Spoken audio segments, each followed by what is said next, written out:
Good morning, 11th Science. I'm Deepa Seth. Today we are talking about next law, Avogadro's law. Now, we have studied about Gay-Lussac's law and Dalton's atomic theory. Gay-Lussac law says gases always combine in a simple whole number ratio, while Dalton's says atoms of various elements combine in a simple whole number ratio to form compound. Now, if we see these two laws, it suggests that there is relationship between these two, volume and number of atoms. So, Berzelius, a Swedish scientist, gave a law which is known as Berzelius hypothesis. It says under similar condition of temperature and pressure, equal volume of all gases contain equal number of atoms. यानी कि अगर pressure और temperature same रखा जाए for different gases तो उनके equal volume जो है वो equal number of atoms contain करेंगे. पहले एक्सपेरिमेंटली फाइंड आउट किया 2 units of hydrogen combines with 1 unit of oxygen to give 2 units of water vapor. This is done by Gay-Lussac.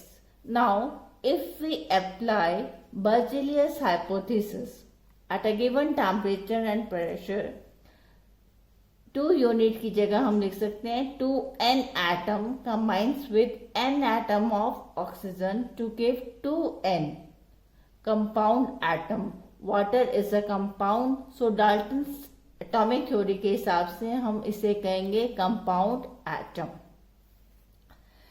We can write this also.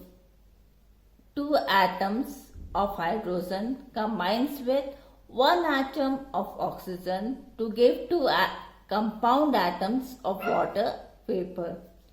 On simplifying this, we write 1 atom of hydrogen combines with half atom of oxygen to give 1 compound atom, and this is the point where problem arises, because according to Dalton, atom is indivisible and we are writing it in a fraction, which is in direct contradiction with Dalton's. To remove this anomaly, another scientist, Avogadro, modified Berzelius hypothesis. He says under similar condition of temperature and pressure, equal volume of all gases, we can write all gases contain equal number of molecules. Let's see the above example by applying Avogadro's. Again, experimentally find out 2 units of hydrogen combines with 1 unit of oxygen to give 2 units of water vapor. On applying Avogadro's law, instead of 2n atom, we will write here 2n molecules. So 2n molecules of hydrogen combines with n molecules of oxygen to give 2n molecules of water vapor, which can be simplified to 2 molecules of hydrogen combines with 1 molecules of oxygen to give 2 molecules of water vapor. Again, on simplifying, we get 1 molecule of hydrogen give half molecules of oxygen and 1 molecule of water vapor. Here we know that molecule can be further subdivided and it is made up of 2 or more same or different kind of atoms. Avogadro made a difference between atom and a molecule. So, by seeing this diagram, we can say under similar condition of temperature and pressure, equal volume of all gases contain equal number of molecules. Here we have taken hydrogen gas, oxygen and water vapor.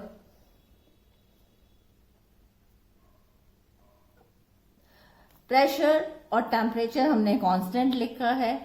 Volume अगर देखें तो ये 2 ml है, water का भी 2 ml है और oxygen का है 1 ml according to the ratio. So we can see that when they have same volume, hydrogen and water, both are gases, they will contain same number of molecules. Here we have assumed that, is this simple assumption, similar volume, तो यहाँ पे 2 molecules हैं तो यहाँ पे भी कितने होंगे 2 मॉलिक्यूल्स. वही ऑक्सीजन जस्ट इसका हाफ है तो वहां पे प्रेजेंट है 1 मॉलिक्यूल. ये हमारा assumption है. Yes, now it means volume is directly proportional to number of molecules. ये हम वापस कई एग्जाम्पल से समझते हैं. तो आप देखिए,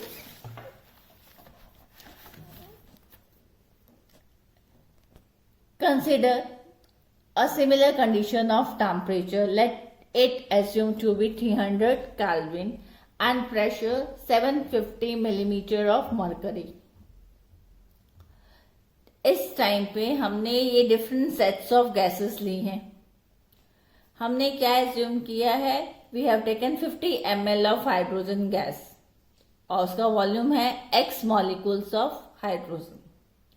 हमने वापस वॉल्यूम सेम लिया सल्फर डाइऑक्साइड का, तो मॉलिक्यूल्स भी वापस x आएंगे बाय अप्लाइंग एवोगैड्रोस लॉ, जो कहता है similar condition of temperature and pressure पे number volume equal volume of all gases contains equal number of molecules of gases. But अगर मैं वॉल्यूम को डबल कर देती हूँ तो हमारा एवोगैड्रो लॉ क्या कहेगा, हमारे मॉलिक्यूल्स का नंबर भी डबल हो जाएगा. Now 100 ml means 2 times of 50. So our molecules also increased by 2 times.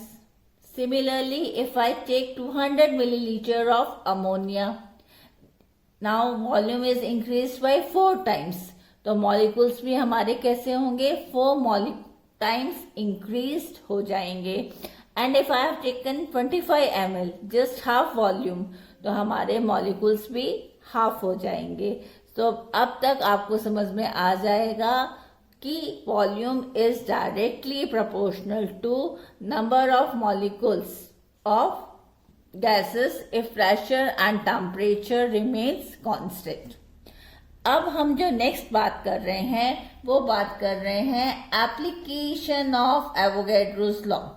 इसका फर्स्ट एप्लीकेशन है कि हम डिफरेंट एलिमेंट्री गैसेस की एटॉमिसिटी बता सकते हैं, जैसे नाइट्रोजन, हाइड्रोजन, chlorine, etc.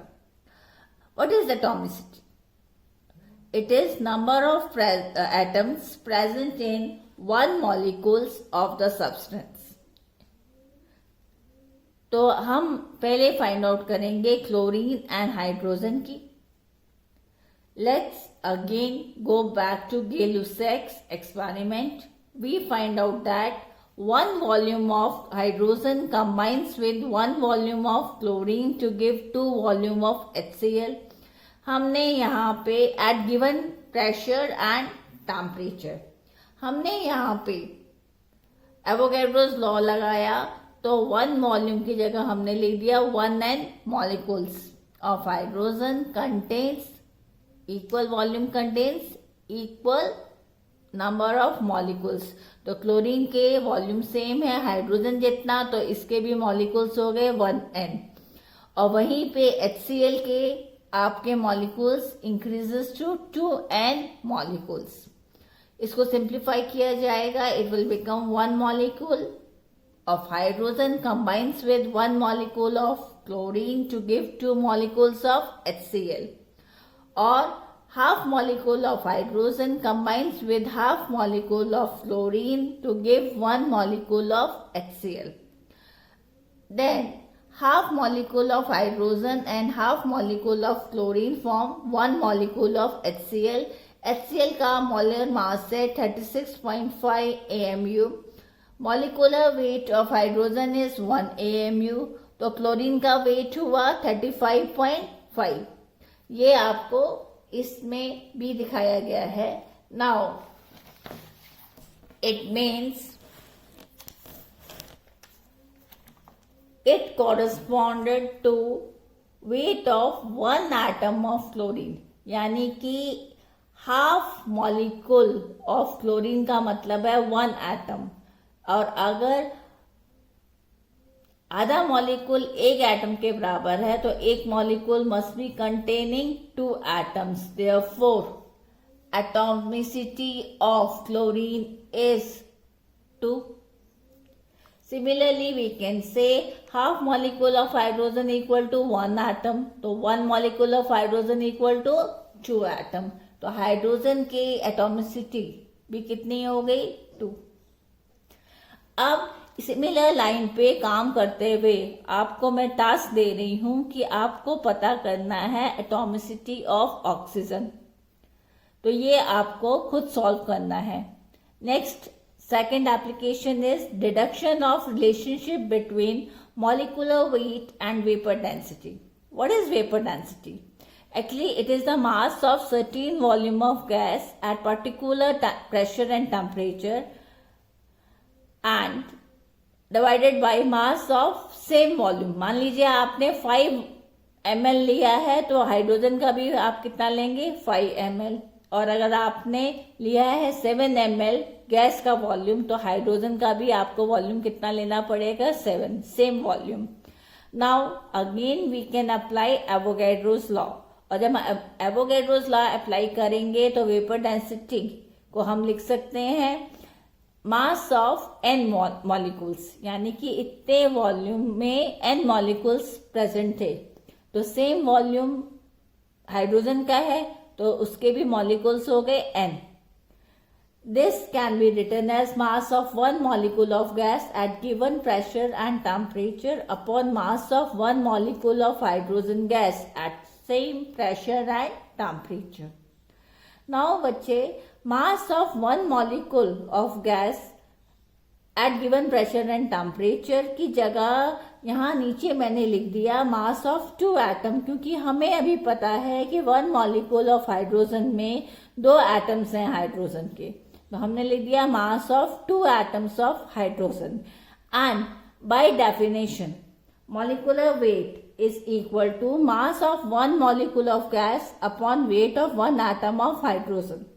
तो यहाँ पे हमने लिख दिया मॉलिक्यूलर मास, तो यहाँ पे हमारा रह गया सिर्फ 2, तो vapour density equals to molar mass upon 2। इस पे न्यूमेरिकल्स मैं आपको नेक्स्ट वीडियो में दूंगी, और बाकी 2 और एप्लीकेशन भी हम बाद में बात करेंगे। Till then, thank you.